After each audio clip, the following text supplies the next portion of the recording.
ces mesures-là? Eh bien, notre corps, et cette introduction est tirée du livre, comme je vous l'ai dit, notre corps est le plus précieux de nos atouts et les choix que nous faisons entraînent de fâcheuses conséquences. Vos choix alimentaires quotidiens et votre niveau d'activité physique ont bel et bien leur importance. Nous devons toujours prendre des décisions éclairées en tenant compte de nos cellules. Êtes-vous prêt à faire tout votre possible afin d'apporter de l'énergie aux cellules de votre corps ou allez-vous plutôt continuer à les soumettre au stress et au tourment? L'hypertension artérielle. Selon les derniers rapports, près de 29% de la population adulte souffre d'hypertension artérielle.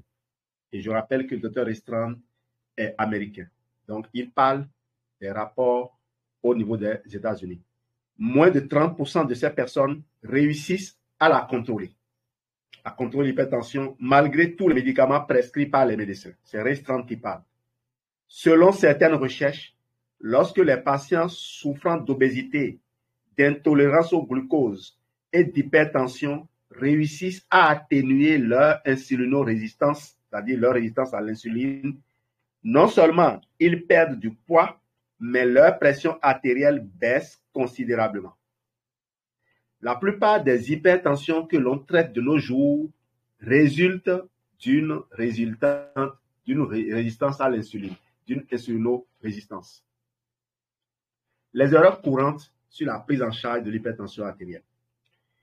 Au fur et à mesure que l'on devient insensible, alors ce titre c'est moi qui l'ai mis, au fur et à mesure que l'on devient insensible à sa propre insuline et que le niveau de celle-ci augmente, le métabolisme subit de nombreuses modifications qui font augmenter la pression artérielle. Au nombre de ces modifications, il y a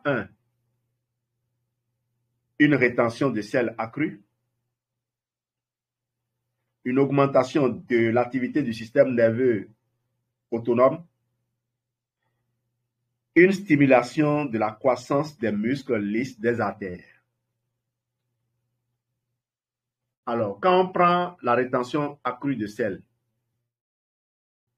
alors des niveaux élevés d'insuline dans le sang encouragent le rein à retenir le sel, ce qui entraîne évidemment un surplus de liquide dans le sang et par conséquent une augmentation de la pression artérielle. Donc, si le niveau d'insuline est élevé, le rein va retenir le sel, ce qui va appeler un plus grand volume de liquide dans les artères et donc la pression va augmenter. Une augmentation de l'activité du système nerveux autonome. Cela cause la constriction des artères et la hausse de la pression artérielle qui s'ensuit. Lorsque les artères sont comprimées, c'est comme vous pincez un raccord. Vous prenez de l'eau dans un tuyau et vous pincez le tuyau, vous allez voir le jet augmente. C'est un peu ça. Une stimulation de la croissance des muscles lisses des artères. Cela cause l'épaississement des artères et une augmentation de la pression artérielle. Normal aussi. Lorsque il y a plus de couches, lorsque par exemple quand vous prenez votre peau, quand la peau s'épaissit, c'est la peau des vaisseaux sanguins, quand les artères, donc les muscles augmentent, la lumière des vaisseaux va diminuer et donc la pression va augmenter. Maintenant, voyons un peu quelle est la cause de tout ça. La cause profonde en réalité, ce sont les facteurs, tous ces facteurs réunis provoquent une augmentation de notre pression artérielle et mènent à l'hypertension. Toutefois, la cause profonde, ce sont véritablement la résistance à l'insuline. La résistance à l'insuline. On passe le temps à traiter quoi? À diminuer la quantité de sel, à diminuer la quantité d'eau. en vous prescrivant des diurétiques pour vous faire uriner. Ça va diminuer la quantité d'eau. On vous prescrit des bêta-bloquants. On vous prescrit beaucoup d'autres médicaments qui tiennent compte des effets. Aucun de ces médicaments ne s'occupe de la résistance à l'insuline. C'est là l'erreur. Aucun des médicaments. C'est donc ce que je vous demande à faire, demandez à votre médecin les médicaments qu'il vous prescrit pour votre hypertension. Est-ce que ces médicaments vont vous permettre de corriger le problème à la base de l'hypertension ou bien ça va juste corriger les effets? Parce que au début, quand vous n'êtes pas hypertendu, vous ne prenez pas les médicaments. Et en principe, si vous prenez les médicaments, vous devez espérer retourner à la situation d'avant. Très souvent, les gens vous diront que vous vieillissez. C'est l'effet du vieillissement. Mais quel vieillissement commence à 30 ans pour certains déjà? Normalement, le vieillissement commence à 30 ans. Alors que des gens sont à plus de 70 ans, encore actifs, et ils ne souffrent pas des mêmes problèmes. On va vous évoquer des banalités, des choses qui créent la confusion. On dit par exemple, est-ce que dans votre famille, quelqu'un n'a pas souffert d'hypertension? Est-ce que dans votre famille, quelqu'un n'a pas fait ceci? Et puis les gens retiennent ces choses-là, vont avec. C'est des choses que le docteur Restreint m'avait déjà fait noter. Et c'est pour ça que j'ai toujours dit, la génétique seule ne suffit pas. Et je suis heureux de voir aujourd'hui que de plus en plus les gens parlent de l'épigénétique. Et tous ajoutent le fait que la génétique n'est pas une excuse. J'ai même vu, je faisais une formation un jour, je disais la génétique ne suivait pas. J'ai vu des commentaires de quelqu'un dans le plateau dire ce n'est pas ce que moi j'explique là. C'est pas que je ne comprends pas. Je n'ai pas besoin de comprendre certaines choses. Moi, j'ai besoin juste d'avoir les... Par exemple, je n'ai pas besoin de savoir comment les lampes s'allument. Moi, on me fait l'installation, j'appuie sur l'interrupteur et les lampes s'allument. Si j'appuie sur l'interrupteur et ça émet des étincelles, je n'ai pas besoin de comprendre comment ça se fait. C'est que la personne qui a fait l'installation l'a mal faite. Je l'appelle. Voilà ce qu'on dit. Donc, si imaginez, quelqu'un me fait une installation, j'appuie, et puis je remarque quelque chose qui n'est pas ordinaire, ce que je ne vois pas chez les autres. Je lui dis, mon ami, ce que tu as fait là, il y a un défaut. Il me dit, mais tu n'es pas électricien. C'est pas parce que je ne suis pas électricien que je ne vais pas remarquer une insuffisance dans quelque chose.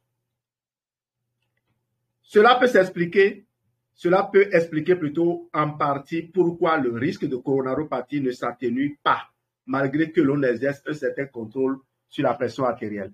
Donc, les médicaments travaillent bien, normalisent bien la tension, mais le risque de problème de cœur n'est pas atténué lorsque vous prenez correctement vos médicaments pour l'hypertension.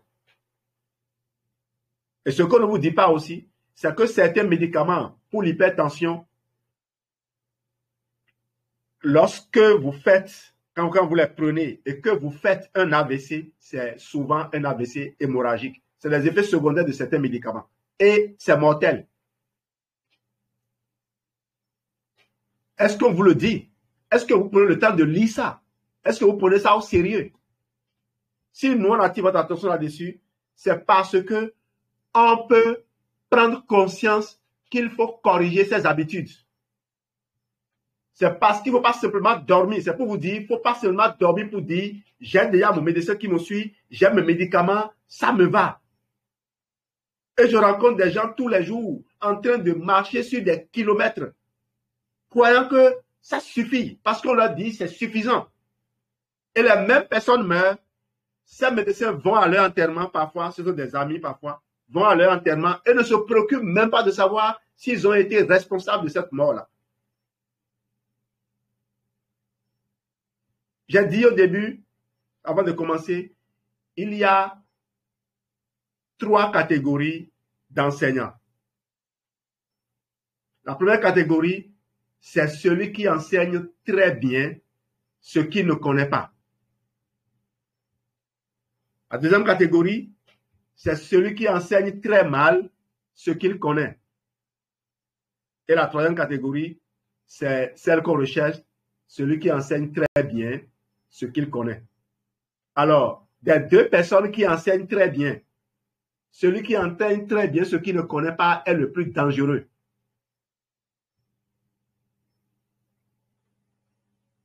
Parce qu'une erreur commise dans le monde éducatif est une erreur qui va se perpétuer sur des générations. L'enfant dit toujours, mon maître m'a dit. En transposant cela maintenant dans le monde médical, un médecin est un éducateur. Et je vous assure, j'ai fait 3 fois l'école normale supérieure. J'ai toujours eu de l'admiration pour tous les médecins que j'ai croisés sur ma route parce que c'est des pédagogues, de grands pédagogues. Ils ont l'art de communiquer et de convaincre. Malheureusement, n'ayant pas étudié le sujet de la nutrition, lorsqu'ils convainquent les gens sur le fait que c'est eux qui ont autorité sur ce sujet, les gens les croient et ne veulent plus écouter personne. C'est de ça que je parle. Je ne parle pas de leur domaine. Les médicaments ne corrigent ni le problème fondamental, ni ses conséquences, ce qui a des effets graves sur nos artères.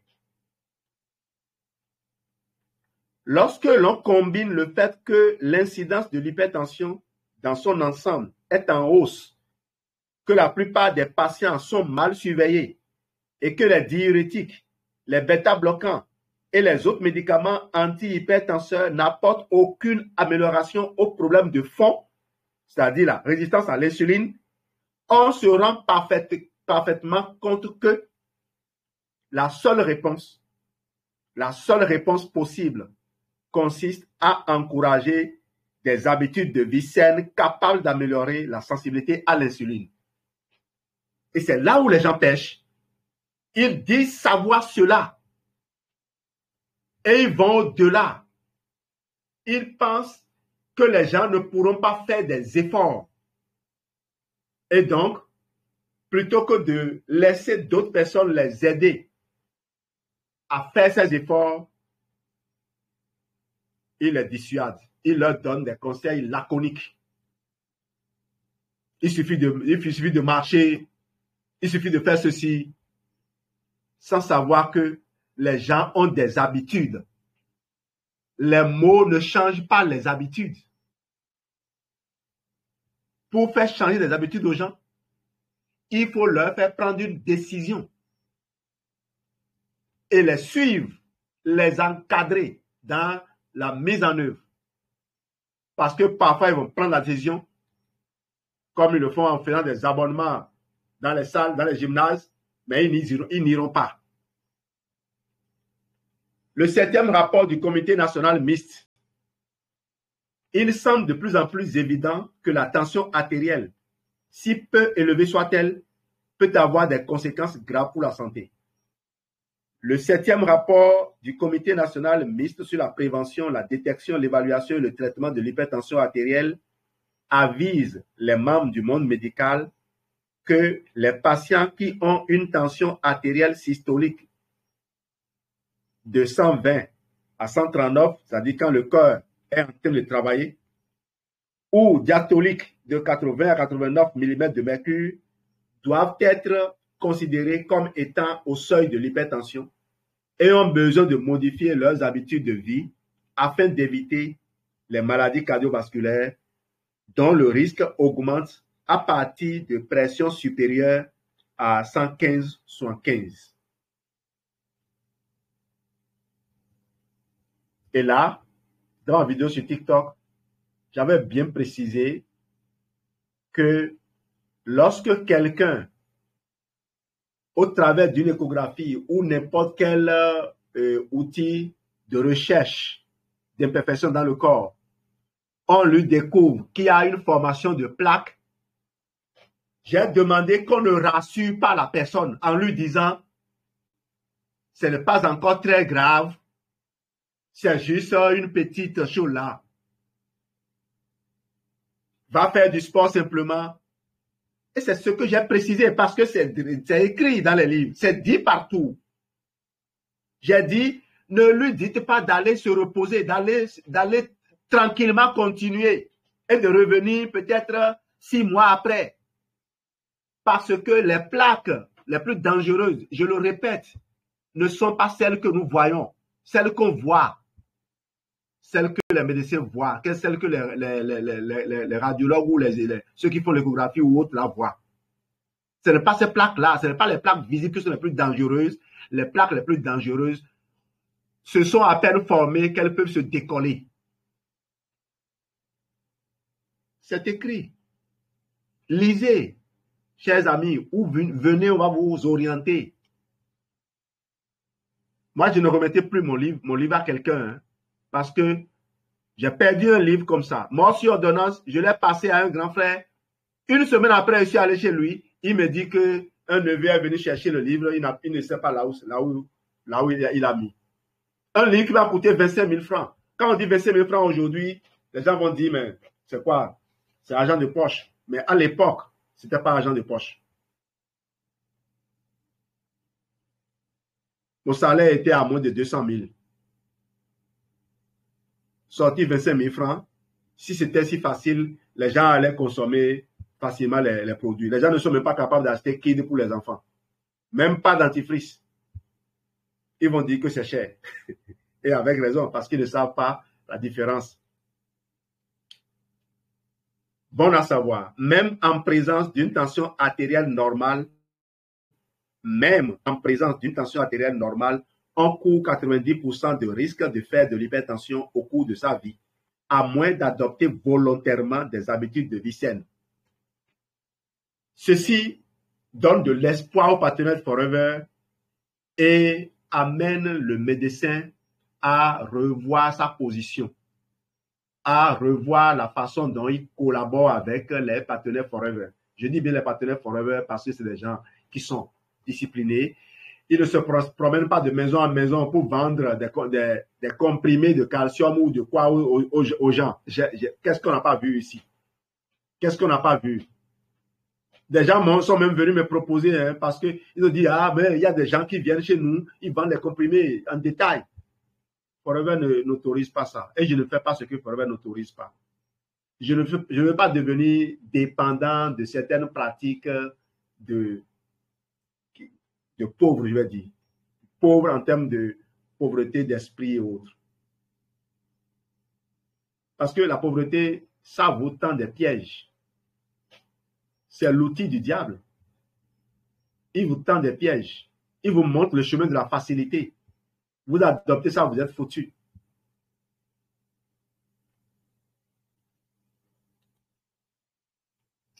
On en vient maintenant à l'équation.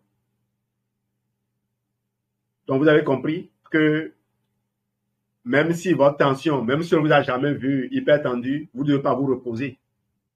90% de risque de faire de l'hypertension au cours de votre vie. Vous n'allez pas dormir. Moi, depuis plus de 15 ans maintenant, que j'ai découvert les livres de Dr. Restan, je les ai lus. Je ne les ai pas seulement lus, c'est la chance que j'ai eue. On me les a confiés à exposer.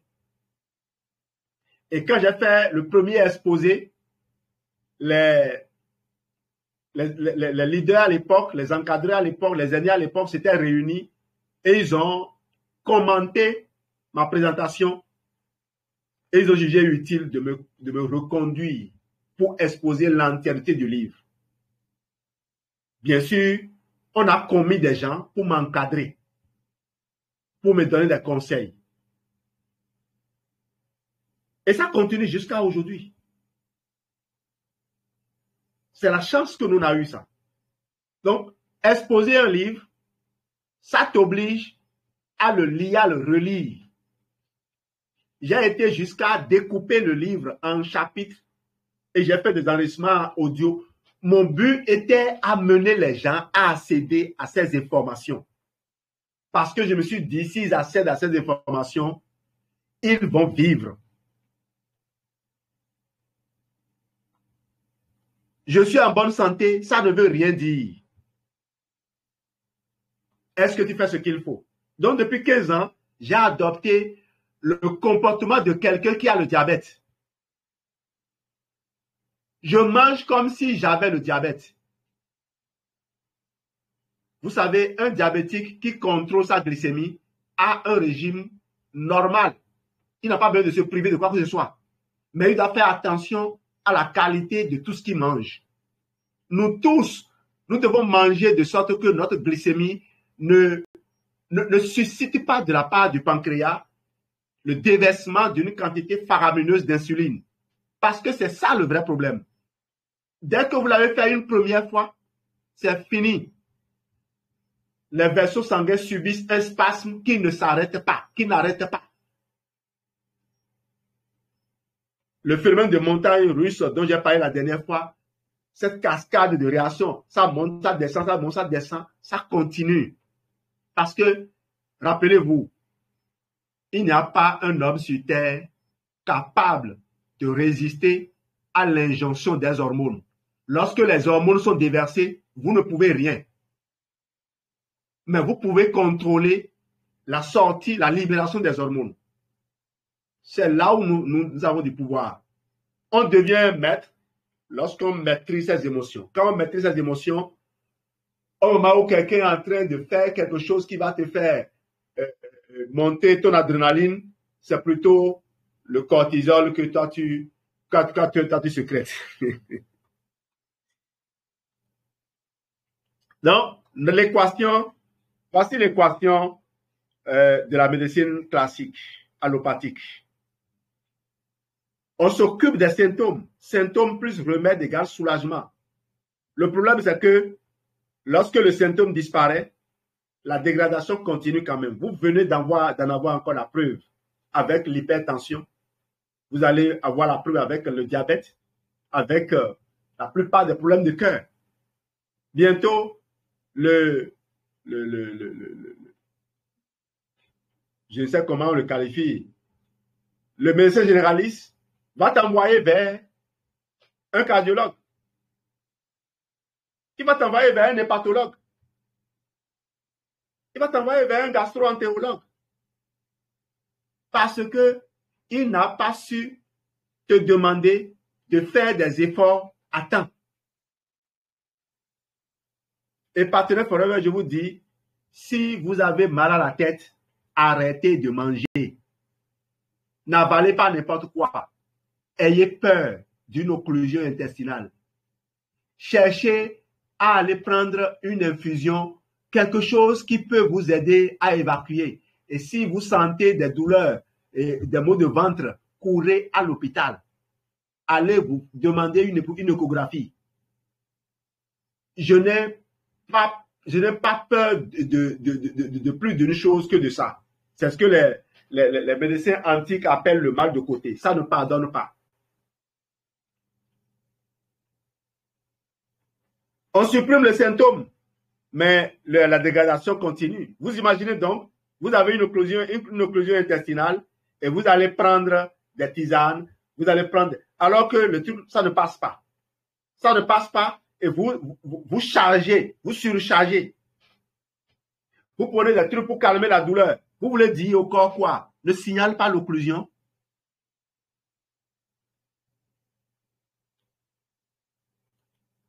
Notre équation à nous, on recherche la cause profonde et remarquez, on applique les mesures hygiéno-diététiques et le corps s'occupe de lui-même. Fournir au corps ce qui manque et aider le corps à éliminer ce qui interfère. Voilà notre équation. Si vous la comprenez, vous serez sauvé. Quelques principes. Nous sommes en train de collaborer avec la nature. Forever collabore avec la nature. Forever ne fait pas de synthèse de molécules chimiques. Forever rend disponible tout ce que la nature a disposé.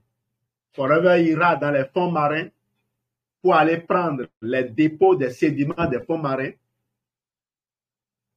riches en minéraux, et purifier, optimiser avec la technologie des minéraux chélatés et rendre ça disponible sous forme de Forever Nature Mine.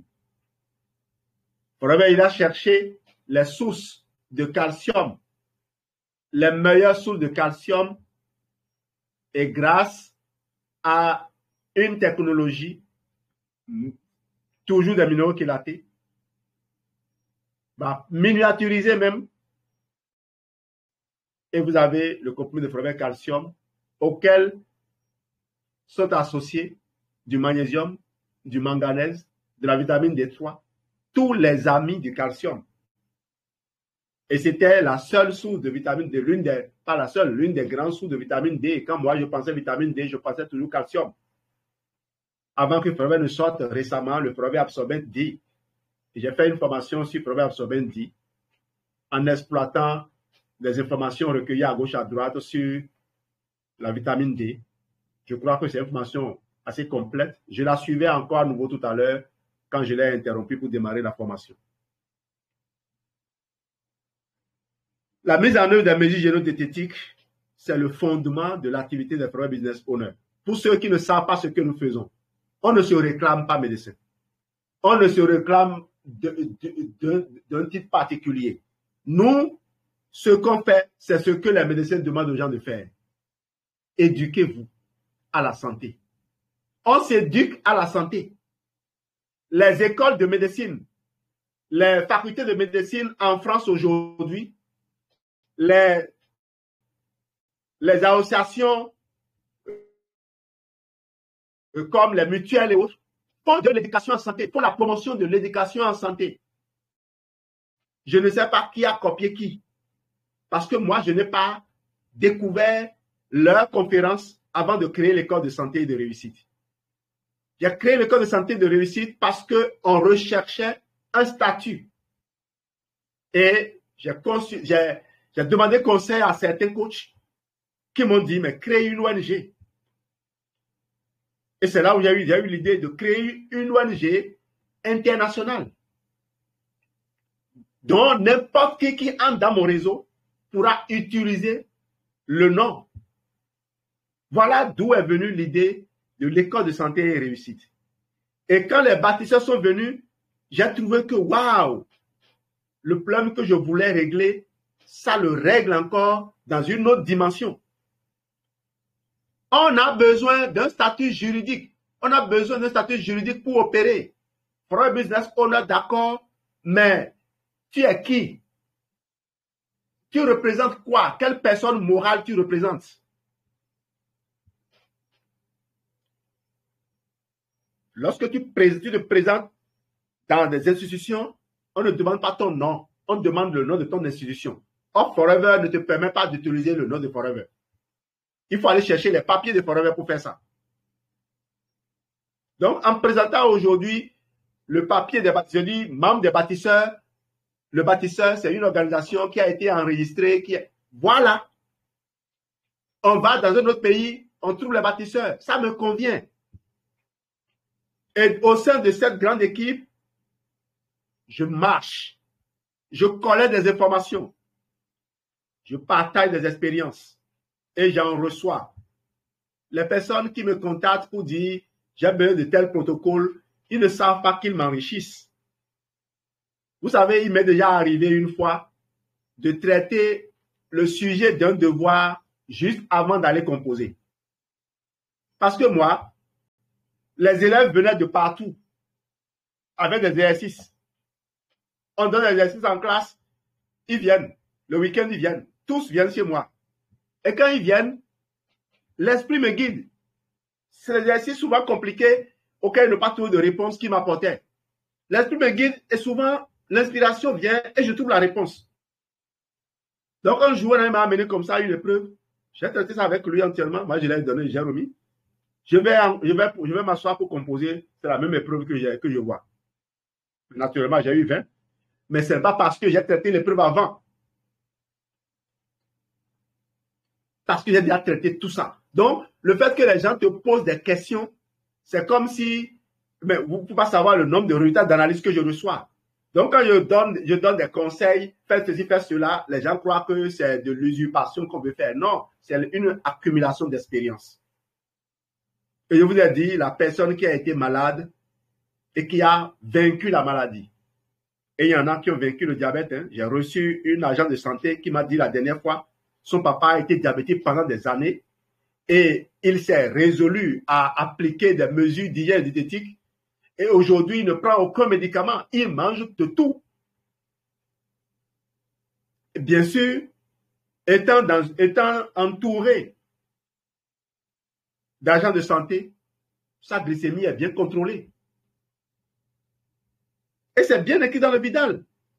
On l'a vu tout à l'heure aussi. Si je vous avais présenté la suite du document, vous auriez entendu ça également. La plupart d'entre nous médecins savent pertinemment que des habitudes de vie améliorées devraient constituer le traitement idéal pour tout patient qui commence à avoir de l'hypertension, un taux de cholestérol élevé, une maladie du cœur ou un diabète de type 2. Malheureusement, nous nous contentons de faire quelques suggestions pour la forme à nos patients tout en continuant de leur prescrire des médicaments. C'est ce que le docteur Restrand a écrit à la page 97 de son livre « Toute la vie en bonne santé ». Grâce à des habitudes de vie saines qui comptent parmi leurs effets secondaires bénéfiques, la perte de poids permanente. Les compléments alimentaires forever ne peuvent pas être traités comme des médicaments. Ce sont des outils dans nos mains. Quand moi je veux manger, les compléments alimentaires forever me permettent d'élaborer mon repas. Quand je prends une dose de Life Ultra, un sachet de Forever AG+, je n'ai même pas besoin de mettre du miel dedans, mais j'en mets. Je n'ai même pas besoin je peux prendre le Light tout seul. Mais j'aime bien mettre l'AG+, c'est mon moyen le plus simple de fournir de la L-arginine à dose normale à mon corps à chaque fois. Et vous savez que la L-arginine, si vous aviez ça naturel, vous ne pouvez pas manger, hein, parce que ce n'est pas une molécule qui a bon goût. Les protocoles que nous partageons ont donné des résultats et la preuve. J'ai eu un enfant, ça c'est la base de nos protocoles, le confort digestif amélioré que tout le monde connaît. J'ai eu un enfant de 6 ans qui avait un problème d'adénolymphite mésentérique. C'est le pédiatre qui a dit à sa maman, il n'y a aucune solution chez nous pour ton enfant. Ce ne sont que des calmants qu'on va lui donner. Si la maman était dans la salle, elle-même allait témoigner. Et la maman, pratiquement en pleurs, elle a déjà fait l'expérience des produits Forever avec nous, nous a recontacté. Et on lui a élaboré le protocole que vous voyez là. L'enfant a utilisé et a été sauvé.